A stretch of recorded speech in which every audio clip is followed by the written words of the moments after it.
Ini adalah kisah kelanjutan ceritaku waktu aku mengontrak rumah yang dulu. Waktu itu, ternyata rumah sebelahku dihuni oleh sosok sundel bolong yang mengaku bernama Sundari. Rupanya sosok itu memang bisa berubah wujud menjadi gadis cantik. Namun pada akhirnya, dia menampakkan diri dengan wujud yang sangat menyeramkan. Selepas penampakan itu, aku pun terpaksa pindah dari rumah kontrakan itu. Akhirnya dengan uang seadanya, aku tinggal di kamar kos yang seadanya pula. Kamar kos yang kutempati ini berada di ujung kampung. Ada 4 kamar yang semuanya sudah terisi. Masing-masing berukuran 3 kali 3 meter, plus terdapat sebuah kamar mandi di dalamnya. Meskipun tidak terlalu bersih, namun cukuplah. Harga sewanya pun tergolong sangat murah. Para penghuni kamar yang lain hanya terlihat waktu pagi hingga sore saja. Selepas itu, mereka mengunci pintu dan pergi entah kemana. Berkebalikan denganku yang tinggal selepas sore hingga esok hari. Jadi kami hanya saling sapa ketika pagi dan sore aku pulang. Kesibukan orang berbeda-beda, pikirku.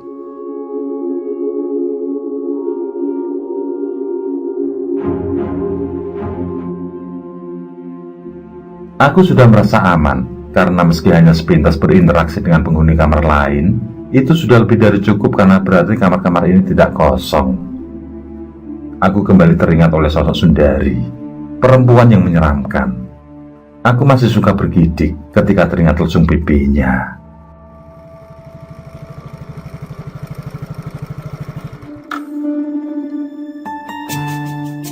Pukul setengah 6 sore, ketika aku tiba di kamar kos. Sepeda motor inventaris kantor segera aku parkir di bawah teras.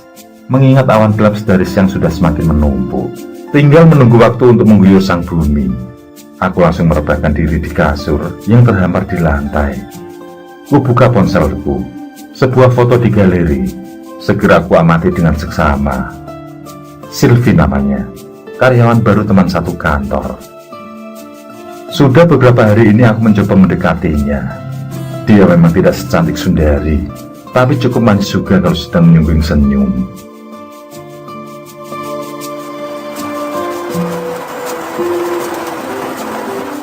Aku masih mengamati foto di galeri ponselku itu. Ketika hujan yang sudah sedari tadi belum turun, akhirnya jatuh juga dengan lebatnya.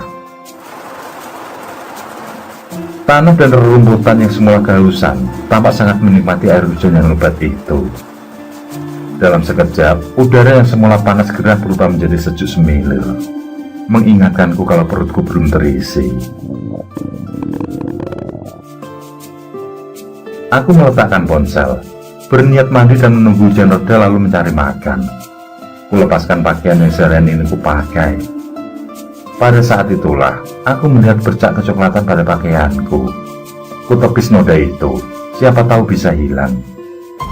Tapi noda itu justru semakin menempel. Noda itu seperti bekas tanah atau lumpur. Baunya pun lumayan tidak nyaman di hidung. Aku mencoba mengingat-ingat kalau aku bersandar pada tembok atau ruangan yang kotor. Tapi seharian ini, aku memang hanya berada di balik layar komputer saja. Aku juga tidak kemana-mana saat jam istirahat. Aku baru saja melihat ke arah kasur. Ketika tanpa sengaja, aku melihat butiran-butiran berwarna kecoklatan di sana. Kudekati butiran itu, kujungkut sebuah. Kurasakan di antara jari telunjuk dan jempol tanganku, kuremas pelan. Loh, ini kan memang tanah, tanyaku dalam hati. Sekali lagi kuamati butiran itu. Benar, butiran itu memang tanah. Aku tidak ingin berpikir hal lain yang sekiranya tidak masuk akal. Maka aku bersihkan saja butiran tanah itu. Kusapu keluar kamar. Mungkin terbawa saat aku mengendarai motor tadi. Entahlah, aku pun segera mandi.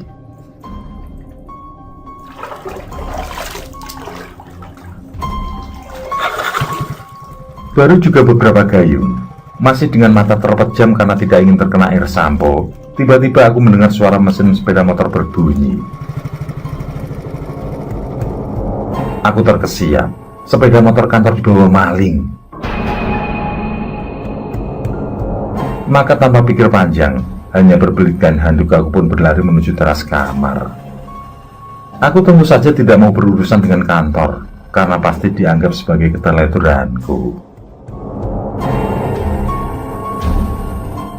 Hujan yang semula deras sudah mulai reda. Di teras itu sepeda motor masih setia berdiri di sana. Mesinnya juga mati. Posisi stang juga masih terkunci. Pintu gerbang kosan juga tertutup rapat. Sementara teman-teman kos pun tidak ada satupun yang ternampak pulang. Apa mungkin suara sepeda motor lain? Tapi kamar kosku dengan jalan besar itu masih berjarak sekitar 20-an meter. Suaranya memang tetap terdengar dari sini, namun tentu saja tidak sedekat barusan. Tak ambil pusing, aku pun segera kembali ke kamar mandi. Yang jelas, aku merasa lega karena sepeda motor kantor tetap aman.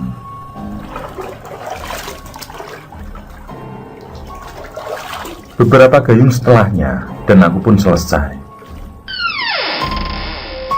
Aku sudah akan keluar dari kamar mandi ketika aku dengar suara pintu kamar terbuka.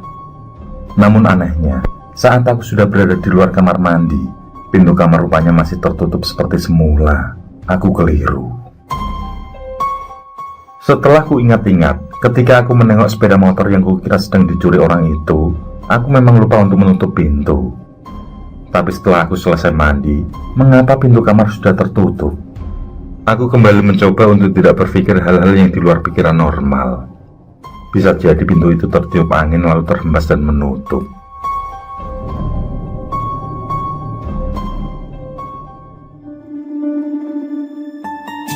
Penampilanku sudah rapi dan wangi. Setelah sholat maghrib, aku akan mencari makan. Aku sebenarnya ingin mengajak Sylvie, tapi keberanianku tampaknya belum cukup untuk itu. Nanti pada saat yang tepat, aku pasti akan mengajaknya jalan.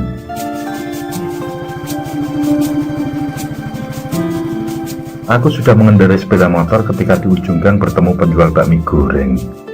Maka sangat kebetulan bagiku, tidak perlu jauh-jauh buat mencari makan. Segera, aku pun memesan bakmi dan nasi goreng. Biasanya tengah malam juga kembali merasa lapar. Sembari menunggu pesanan dibuat, aku pun mengajak ngobrol si penjual. Bukan obrolan yang serius karena lebih banyak candanya. Sampai ketika aku menjawab pertanyaan si penjual tentang tempat tinggalku. Aku ngekos mas, di ujung gang itu. Jawabku santai sembari menunjuk deretan kamar yang kumaksud. Aku pun tidak lagi memperhatikan si penjual, yang setelah mendengar jawabanku, tiba-tiba tidak banyak bicara seperti semula. Dia tetap sibuk menyiapkan pesananku. Barulah setelah beberapa saat berlalu, si penjual bertanya dengan lirih. Rumah kos Valencia itu kan mas?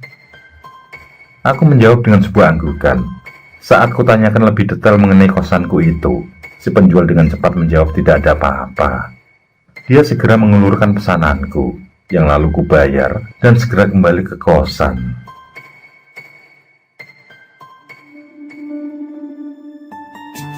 Hujan sudah reda meninggalkan suasana sejuk. Di bawah rasa perut kenyang, aku pun mengantuk. Maka aku kembali merebahkan diri di kasur. Tapi belum juga beberapa menit aku bersantai, sudah mencium bau yang menyengat. Bukan bau bangkai, bukan pula bau anyir, tapi bau seperti pandan. Padahal awal-awal aku tinggal di sini, belum pernah sekalipun mencium aroma yang aneh. Rasa kantuk tiba-tiba hilang ketika sebuah pesan singkat masuk melalui WhatsApp. Sudah makan belum? Begitu isi pesan itu. Pesan itu berasal dari Sylvie, sang pujaan hati. Inikah tanda-tanda ia juga memiliki perasaan yang sama denganku? Dengan riang aku menjawab pesan itu. Aku boleh video call nggak? Yang begitu ia menjawab iya, aku segera memanggil lewat video call.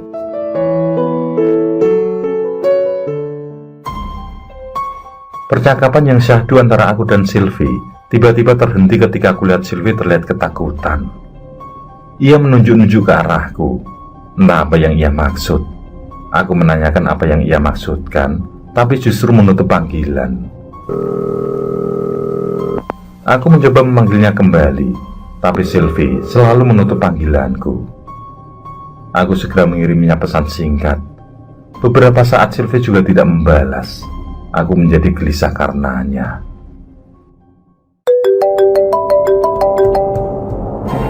Ketika Sylvie membalas, giliranku yang dibuat kalang kabut. Bagaimana tidak, ia mengatakan melihat sosok putih kumal terbaring di sebelahku. Sosok putih kumal dengan ikatan di kepalanya, apalagi kalau bukan pocong. Hari-hariku pun resah, apalagi Sylvie bersikeras memang melihat pocong di sebelahku. Aku mulai mengingat beberapa hari yang lalu saat aku temukan butiran-butiran tanah dan bau-bauan yang aneh. Aku juga mulai menghubung-hubungkan teman-teman kosanku yang tidak pernah tinggal ketika malam. Juga beberapa kejadian lain yang sebenarnya memang tidak masuk akal. Malam itu, udaranya memang benar-benar panas. Padahal hujan deras sudah turun seharian. Pintu kamar pun sudah aku buka lebar-lebar, berharap ada udara yang mengalir ke dalam. Perasaanku juga tidak seperti biasanya. Ada rasa cemas yang susah untuk aku jelaskan. Sudah 2 gelas kopi kuhabiskan, berbatang rokok pun telah kuhisap. Namun tetap saja perasaan gelisah semakin mencekam. Jarum jam di tangan menunjukkan pukul 11 malam. Suasana terasa sangat hening. Aku terkejut bukan kepalang ketika melihat pintu kamar mandi tertutup dengan sendirinya. Tidak mungkin angin. Bulu tengkukku tiba-tiba saja meremang hebat. Pintu kamar mandi yang semula menutup tiba-tiba kembali terbuka. Aku bangkit dari rebahanku. Lututku terasa bergetar. Rasa takut mulai menyelimuti.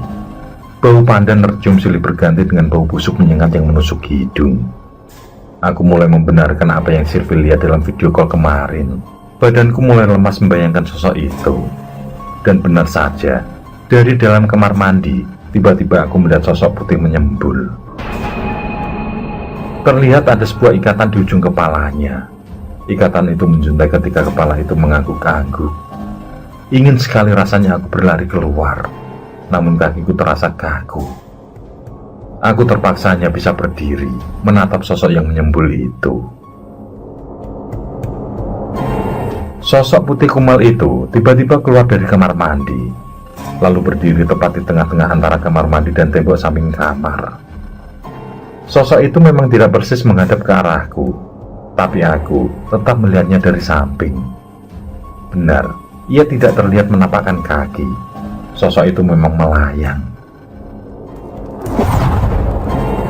Sebentar sosok itu melayang ke atas, menembus plafon kamar, namun secara tiba-tiba sosok itu kembali melayang turun. Ikatan di kepalanya masih menjuntai seperti sengaja ia permainkan.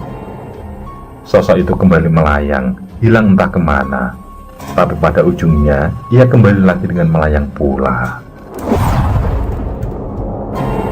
Aku kembali terpaku di atas tempat tidur. Aku memang sudah dalam posisi berdiri dan siap berlari, tapi tidak kuasa menggerakkan kakiku. Hingga pada akhirnya sosok itu menghilang beberapa saat. Aku nyaris terkencing di celana saat tiba-tiba sosok itu telah berdiri di sebelahku, tepat di sebelahku. Aku tidak sempat melihat raut mukanya karena pandanganku keburu berkunang. Aku merasa keadaan di sekeliling terasa gelap. Lututku semakin goyah, tidak sanggup lagi menyangga berat tubuh. Sosok itu kembali melayang menembus plafon kamar bersamaan denganku yang jatuh terkulai.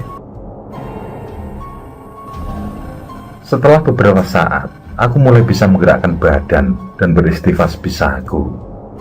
Ketika kekuatanku mulai kembali, tanpa pikir panjang aku segera menyalakan mesin sepeda motor. Hanya satu nama yang akan aku tuju malam itu, Sylvie. Aku akan ke kosan Sylvie. Untuk yang kedua kali, aku terpaksa harus pindah tempat tinggal. Aku tidak peduli uang gajianku harus kupakai untuk mencari kosan yang lain. Selama itu pula, Sylvie selalu mendampingiku, memberiku semangat. Sampai akhirnya, aku mendapatkan kosan yang aman. Dari pengalamanku diganggu sosok-sosok menyeramkan itu, mungkin tidak begitu banyak hikmah yang aku ambil. Tapi yang jelas, mulai saat itu aku lebih mendekatkan diri pada Allah. Aku tidak berani lagi meninggalkan sholatku.